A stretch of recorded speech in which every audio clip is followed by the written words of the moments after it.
En el nombre del Padre, y del Hijo, y del Espíritu Santo. Amén. Pequeño Catecismo, Razón y Fe.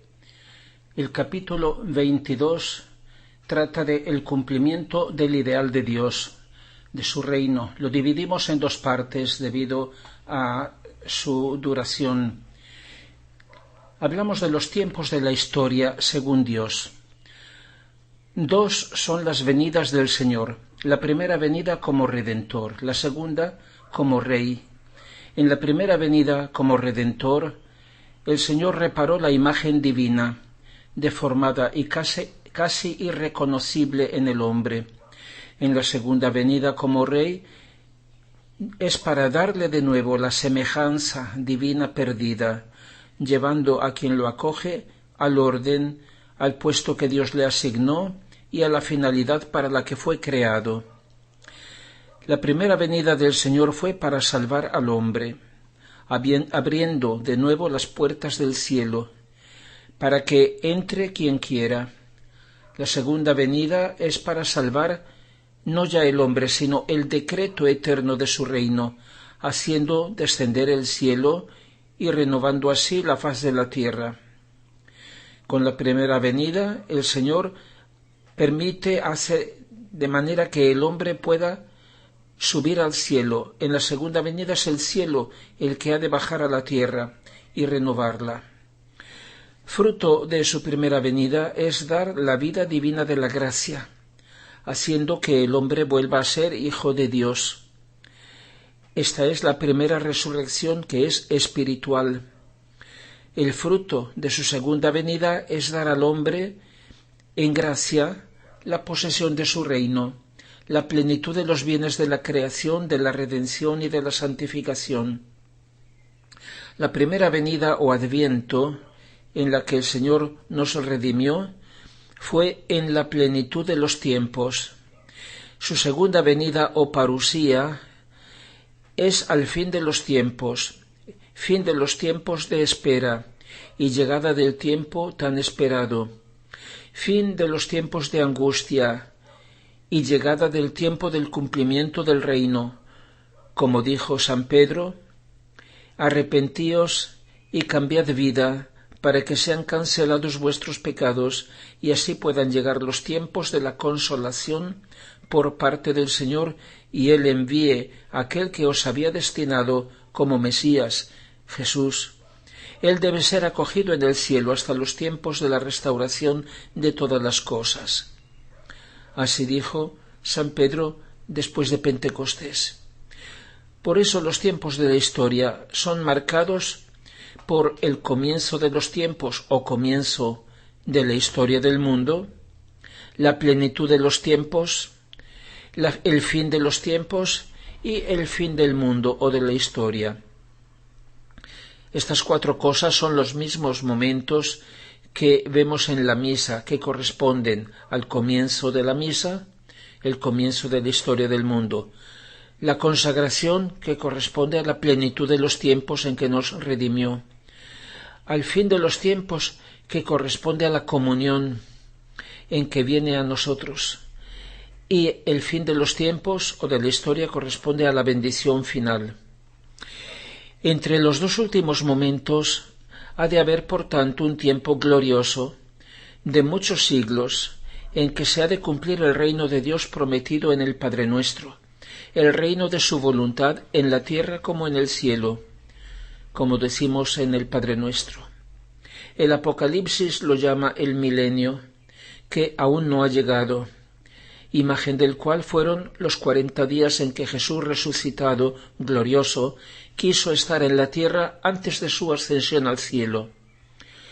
Es lamentable que muchos, a causa de una antigua herejía, el milenarismo en sus varias formas, acerca del modo, hayan negado el hecho e ignorado el tiempo del reino prometido, el llamado milenio, confundiéndolo con la historia de la Iglesia como se ha desarrollado en estos 20 siglos, o bien interpretándolo como el más allá, confundiendo el fin de los tiempos con el fin del mundo. Leemos en el capítulo 20 del Apocalipsis que San Juan dice: vi a un ángel que bajaba del cielo con la llave del abismo y una gran cadena en mano. Agarró al dragón, la serpiente antigua, o sea, el diablo, Satanás, y lo encadenó por 1000 años. Lo arrojó al abismo, lo cerró y selló la puerta sobre él, para que no sedujera más a las naciones, hasta que se cumplan los 1000 años. Después tendrá que ser desatado por un poco de tiempo. Luego vi algunos tronos y a los que se sentaron fue dado el poder de juzgar.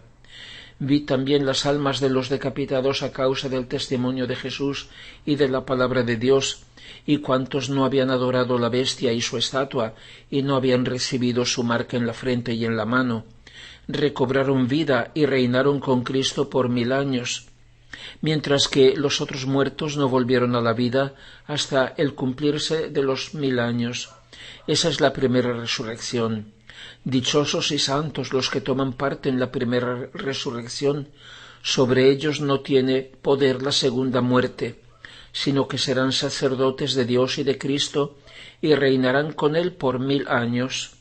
Cuando los 1000 años se cumplan, Satanás será liberado de su cárcel y saldrá para seducir las naciones de los 4 puntos de la tierra, Gog y Magog, y reunirlas para la guerra.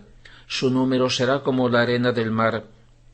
Marcharon por toda la superficie de la tierra y asediaron el campamento de los santos y la ciudad amada.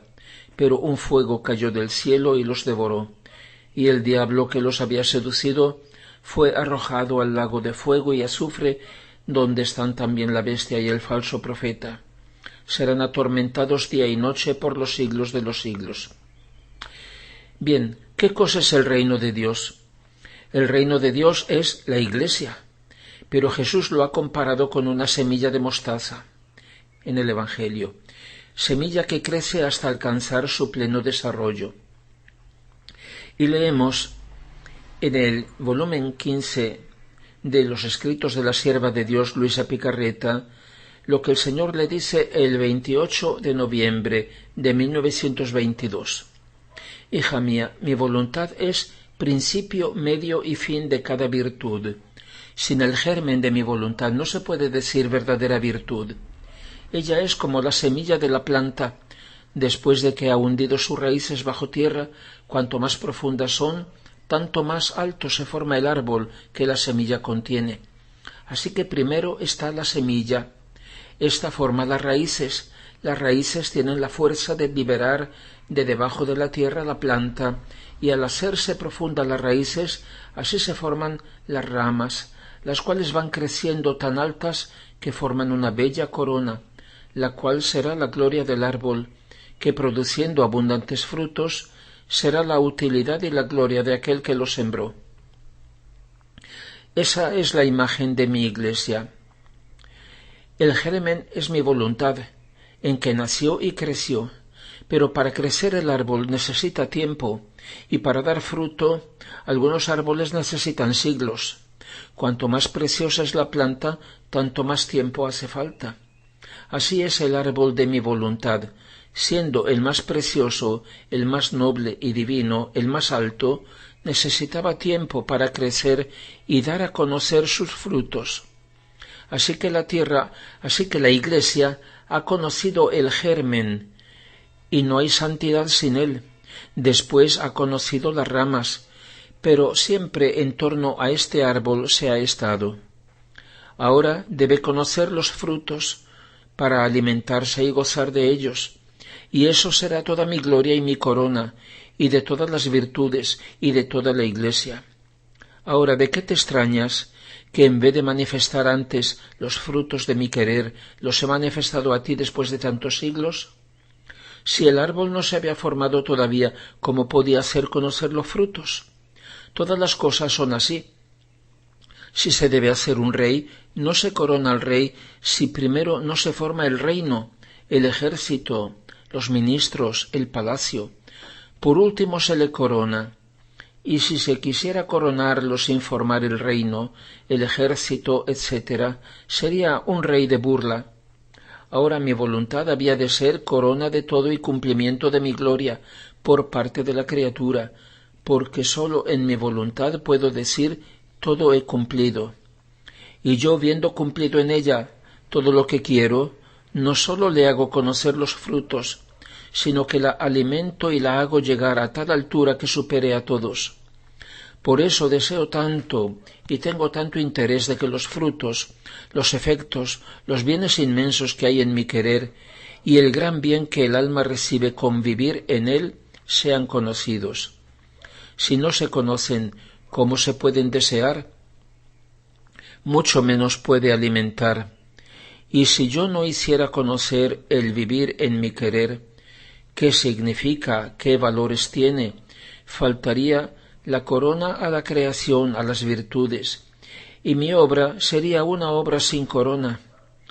¿Ves entonces cuán necesario es que todo lo que te he dicho sobre mi querer se haga público y sea conocido, así como la razón por la que tanto te insisto y te parece que te hago salir de la norma de los demás? Haciendo que después de su muerte sean conocidos ellos y las gracias que les he dado, contigo permito, aún viva, que lo que te he dicho de mi querer sea conocido. Si no se conoce, no será apreciado ni amado. El conocimiento será como el abono al árbol, que hará madurar los frutos, de los cuales bien maduros se alimentarán las criaturas. ¿Cuál ha de ser mi contento y el tuyo? Por tanto, la redención ha sido la condición indispensable para que venga el reino de Dios. En la parábola del Hijo Pródigo está indicada la redención en el abrazo de este hijo que vuelve, que regresa con el Padre que ha salido a su encuentro en la persona del Salvador. El regreso a la casa paterna, de donde el hombre se fue con el pecado original, representa el cumplimiento del reino. Por tanto, el reino tiene dos dimensiones. Como preparación, la redención precede el cumplimiento de la divina voluntad sobre la tierra, del mismo modo como reina en el cielo. A estas dos fases hace referencia San Pablo en el capítulo 4 de la carta a los Gálatas, en que dice: «Por todo el tiempo que el heredero es niño, no es en nada diferente de un esclavo, aunque es dueño de todo, pero depende de tutores y educadores hasta el tiempo establecido por el Padre. Así también nosotros, cuando éramos niños, éramos como esclavos de los elementos del mundo, pero cuando llegó la plenitud del tiempo, Dios mandó a su Hijo, nacido de la mujer, con mayúscula, nacido bajo la ley, para rescatar a los que estaban bajo la ley, para que recibiéramos la adopción como hijos. Y que somos hijos lo demuestra el hecho de que Dios ha mandado en nuestros corazones al Espíritu de su Hijo, que grita: Abba, Padre. Por tanto, ya no eres esclavo sino hijo, y si eres hijo, eres también heredero por voluntad de Dios. En la plenitud de los tiempos el Hijo se ha encarnado y nos ha redimido para hacer que fuéramos hijos. Sin embargo, estos hijos todavía menores se comportan como los siervos, tienen mentalidad de siervos y como tales son tratados hasta el tiempo establecido, o sea, hasta que llega el tiempo de ser maduros, de pensar y sentir como el Hijo. Eso es el fin de los tiempos de espera y la llegada del tiempo del reino tan esperado, el fin de los tiempos de la misericordia y la llegada del tiempo del reino de Dios y su justicia.